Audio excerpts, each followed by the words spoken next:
Hello boys and girls, ladies and gentlemen, welcome back to the channel, and welcome back to the Quick Take. Now, as of recording, we are just hours away from the release of the highly anticipated HBO show, The Last of Us. Now, as you know, it's quite a common theme on my channel with The Last of Us at the moment. I obviously played through the first game a couple of months ago.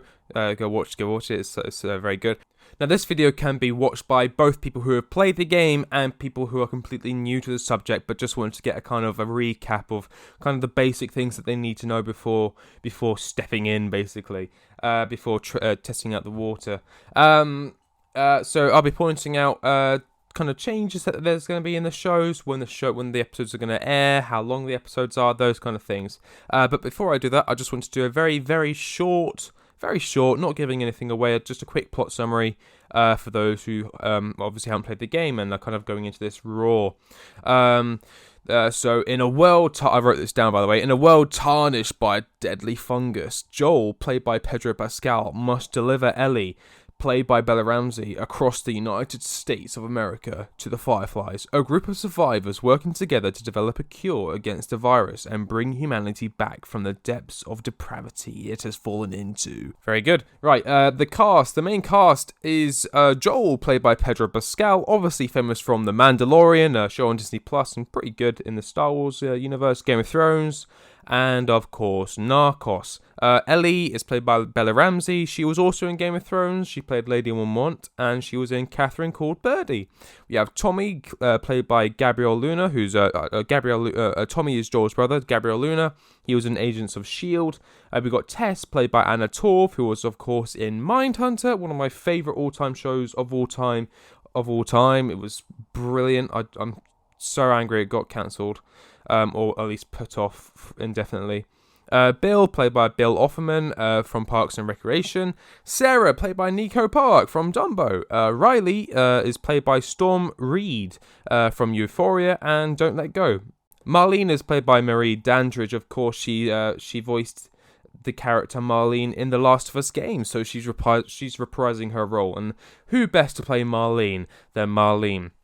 Some of you may be wondering, how many episodes are there? Well, it was originally teased there would be 10 episodes.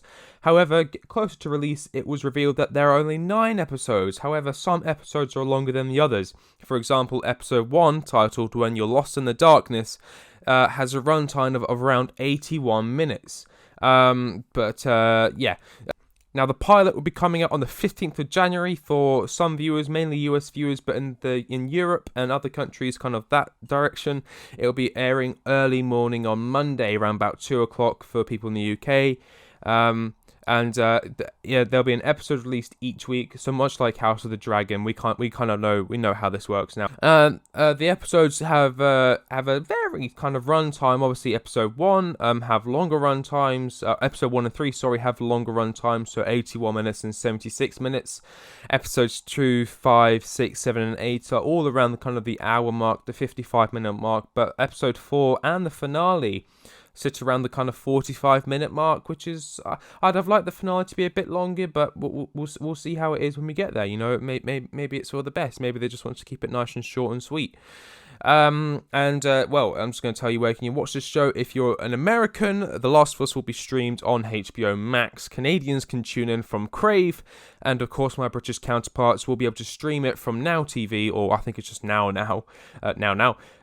or watch it via Sky Atlantic. Now, Aussies can view the show on Binge and Foxtel. If the show is unavailable in your country, I have the perfect solution.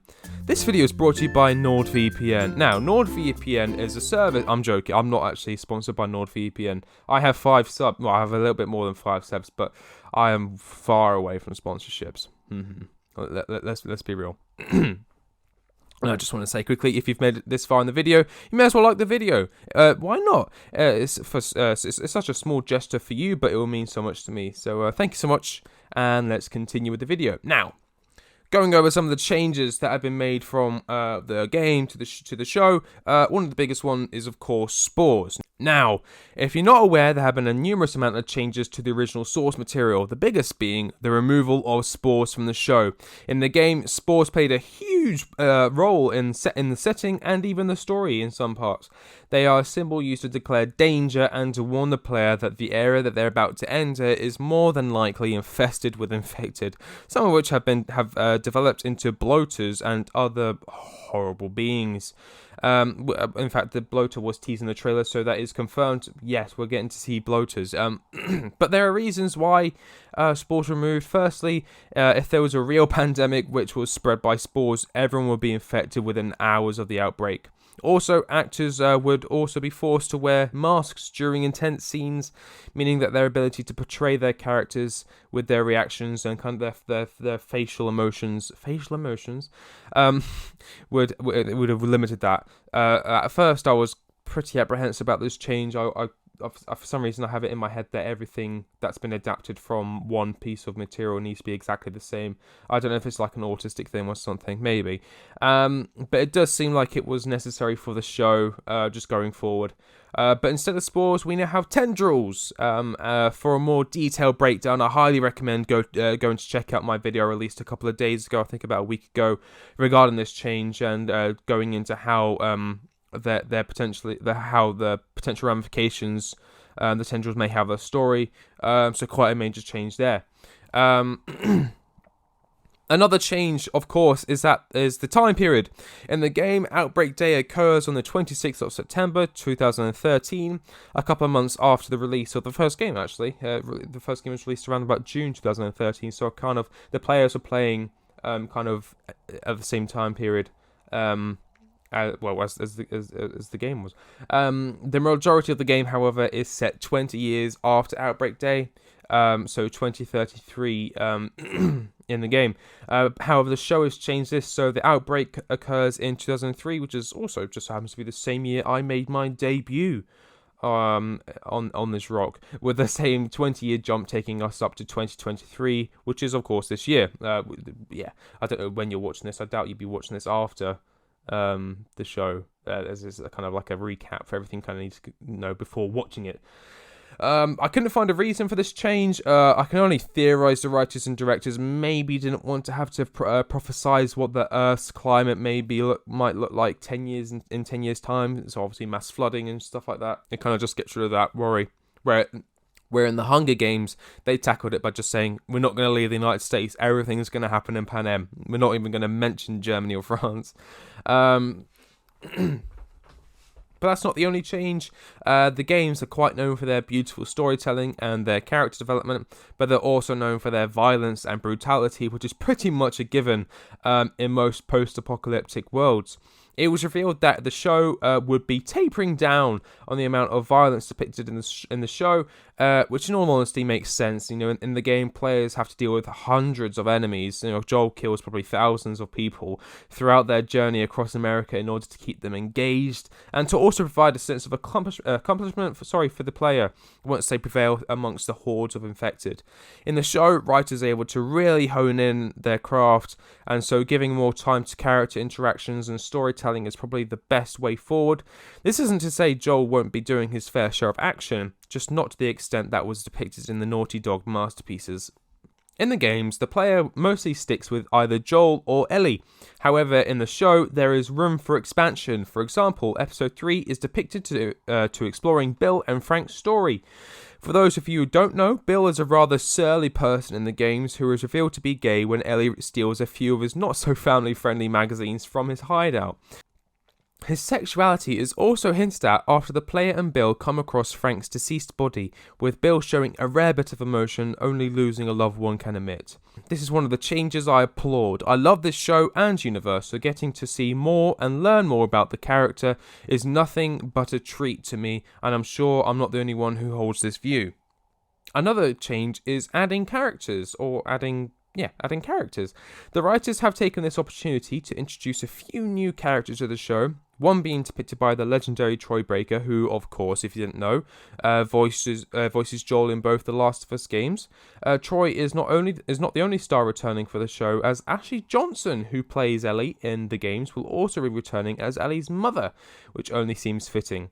Melanie Linsky plays Kathleen, the head of the Hunters in Kansas City. The location has been changed from Pittsburgh to Kansas City. Unfortunately, my US geography isn't the best, but I've seen people discuss it on places like Reddit and that kind of stuff. The change, and they believe it makes more sense considering the distance Joel and Ellie have to travel. They're going from Boston to Wyoming, which is quite a journey, especially on foot. They're in a car for a bit of it. Spoilers.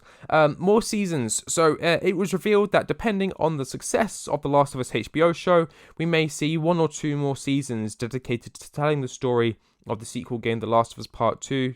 To me, this is a guarantee. I don't see any chance of the show not being a massive hit. I mean, the marketing has just been out of this world, and of course, The Last of Us already has a massive fan base, so they'll all be tuning in to watch it as well. They've also hired great actors. Pedro Pascal and Bella Ramsey are brilliant actors, so I'm sure most people want to see them reprise their roles in the show. Also, if I remember correctly, I think it was Craig. I think it was Mr. Mazin. I think it was Mr. Mazin.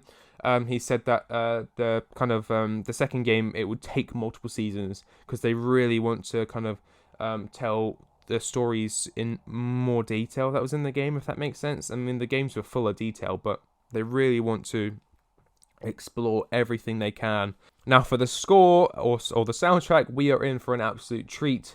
As the wonderful and brilliant Gustavo Santaolalla is returning for the soundtrack. For those of you who don't know, he created the soundtrack for the games, which has become one of my favourite all-time soundtracks of all time. In fact, he's usually present in my Spotify Wrapped each year. He's that good.